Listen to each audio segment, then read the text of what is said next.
Chers amis, Shabbat Shalom et Hanouka Sameach. Nous terminons le dernier jour de Hanouka vendredi pour rentrer dans Shabbat Miketz. Les Sidrot d'ailleurs, évoquant l'histoire de Yosef comme Vayeshev ou Miketz, sont en général contemporaines de la fête de Hanouka. Ce lien n'est certainement pas le fruit du hasard, il est porteur de sens.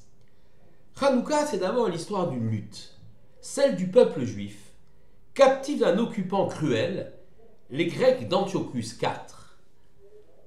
Ce dernier s'est imaginé pouvoir extirper toute forme de judaïsme de la terre d'Israël. Son but n'est pas de détruire physiquement le peuple juif, mais, comme l'avait d'ailleurs jadis essayé Aman, mais il veut convertir l'ensemble des juifs à la religion des dieux de l'Olympe. Toute personne prise à pratiquer l'une ou l'autre des mitzvot est mise à mort.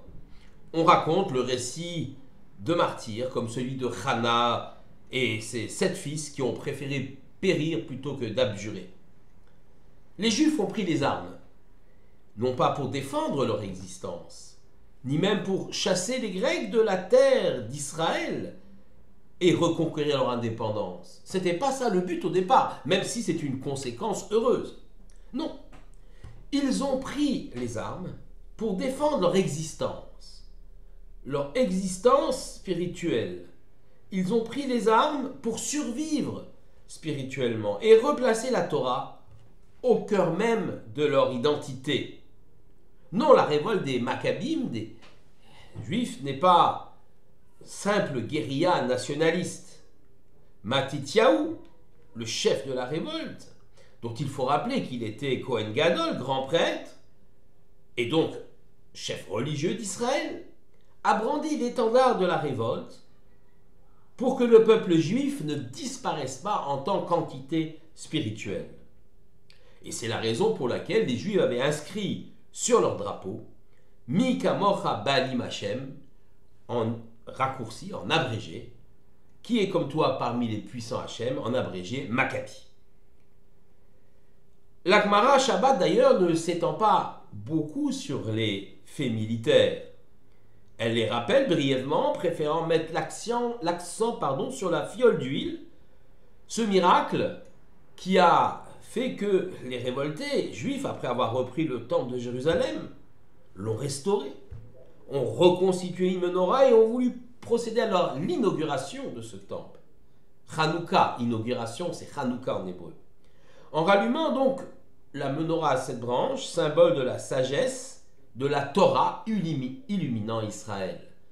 Cette menorah, évidemment, il a fallu la reconstituer, car la menorah d'origine avait été détruite par les Grecs.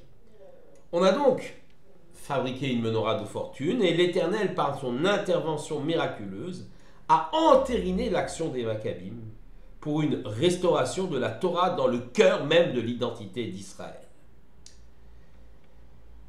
N'oublions pas qu'à côté des occupants grecs, beaucoup de Juifs d'ailleurs s'étaient laissés séduire par l'hellénisme, par la culture et la religion des Grecs. Et évidemment, cet hellénisme ou cette religion des Grecs était le symbole même de la modernité de l'époque. Il a fallu donc lutter contre cela, lutter aussi contre ce qu'on appelait les mityavénim, c'est-à-dire les hellénisants, les juifs hellénisants, les collaborateurs. Il s'agissait donc bien sûr d'une lutte même de civilisation, une lutte pour l'identité juive, l'identité d'Israël, même si, et c'est encore une fois une conséquence heureuse, cette lutte a abouti à l'indépendance juive, l'État hasmonéen, qui va durer à peu près un siècle, 80 ans plus exactement, jusqu'à l'arrivée des Romains.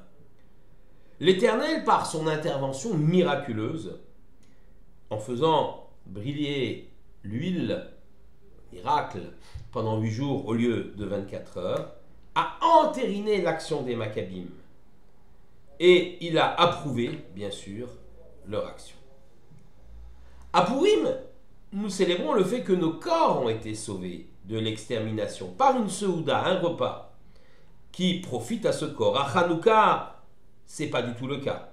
Notre esprit juif, notre identité ont été préservés et nous allumons les nérotes, les bougies, dont les flammes diffusent une lumière étincelante qui va chasser, écarter l'obscurité. L'obscurité, c'est là où l'homme est perdu, car il est privé de ses repères, de ses racines juives, il ne sait même plus qui il est. Il est aveugle dans le monde. Les lumières de Hanouka, les lumières de la Torah viennent lui indiquer à nouveau un chemin et lui indiquer qui il est véritablement. Mais revenons à la Sidra de Miketz et à Yosef. Yosef est précisément un personnage biblique qui va être confronté à ce choix. L'assimilation au monde moderne de son époque, l'Égypte, ou la préservation de son être juif. De la même façon que les Juifs ont été confrontés au choix, devons-nous nous battre pour notre identité, quitte à mourir, ou devons-nous nous laisser helléniser, collaborer avec les Grecs, être des mityavénim, et finalement disparaître spirituellement. C'est le même choix auquel Yosef a été confronté.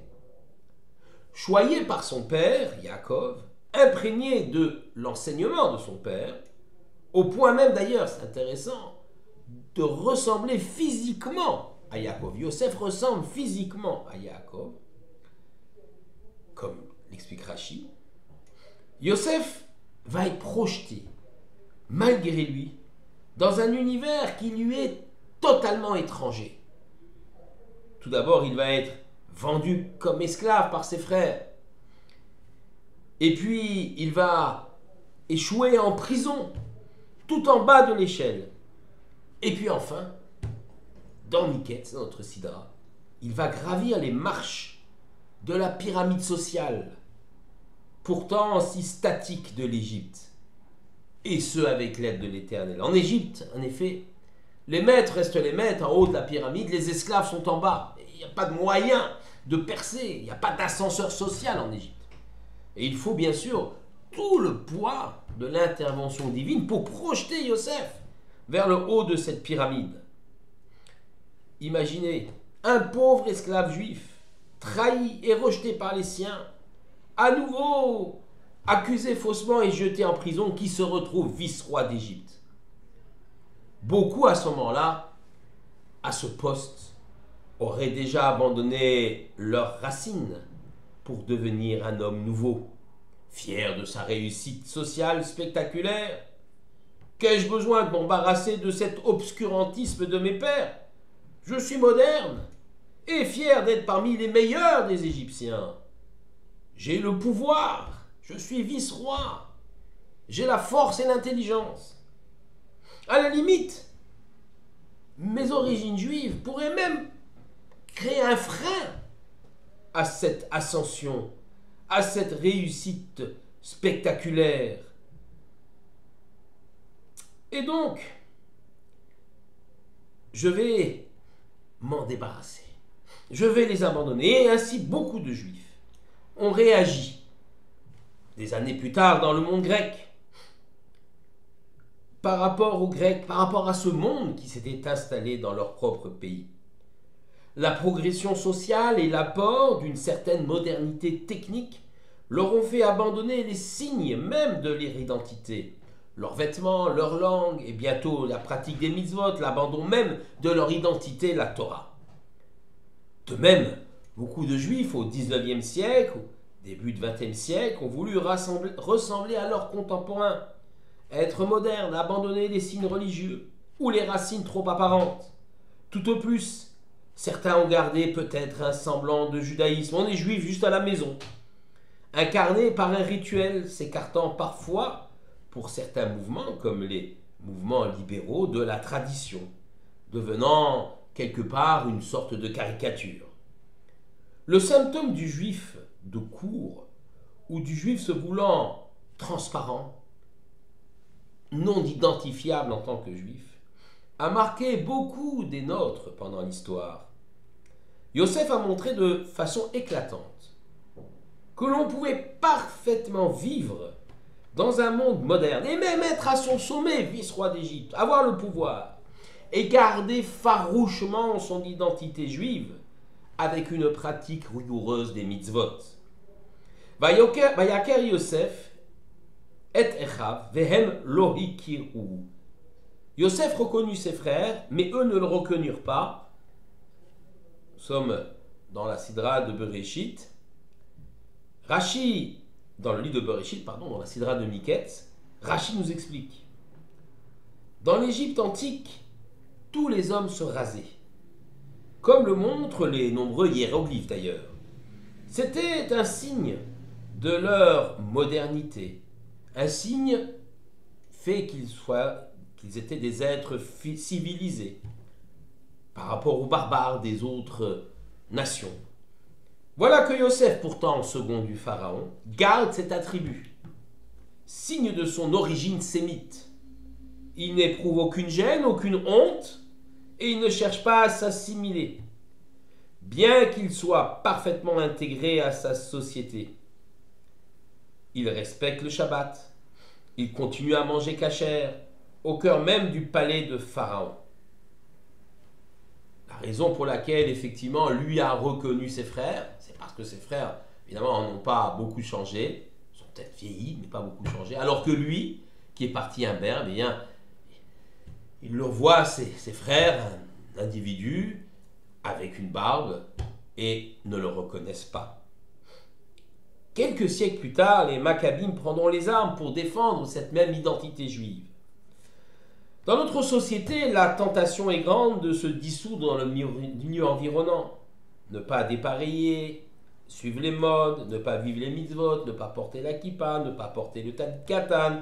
Tout cela pour faire comme tout le monde, comme jadis les juifs hellénisants. On s'en prend ensuite au cœur de notre identité. La Torah va être qualifiée alors de désuète, et ceux qui lui sont restés fidèles seront montrés du doigt. Ce sont des obscurantistes. Ils ne comprennent rien à la société moderne. Ils peuvent même engendrer des fanatiques. Comme en moins 165, époque de Hanouka, eh bien, il y a plus de 2000 ans, le discours aujourd'hui est le même. Non, Hanouka, ce n'est pas la fête des cadeaux ou un quelconque ersatz d'une autre fête qui est fêtée autour de nous. Hanouka, c'est le message du renouveau spirituel du peuple juif. À quoi servirait l'allumage des bougies de Hanouka si aussitôt après on retombait dans une même routine?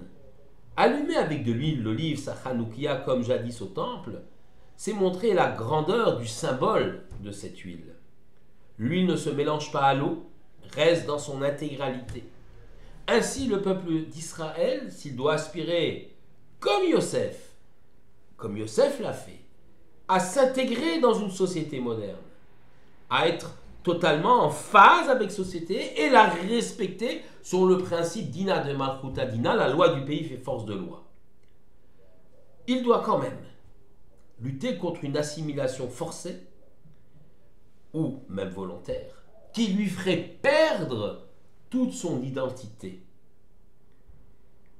Allumer les nérodes de Hanouka, et particulièrement la 8e bougie, comme les 8 jours de la Brit Mila d'ailleurs, qui marque l'alliance indélébile entre le peuple juif et Dieu, allumer cette 8e bougie, c'est affirmer sa volonté d'exister.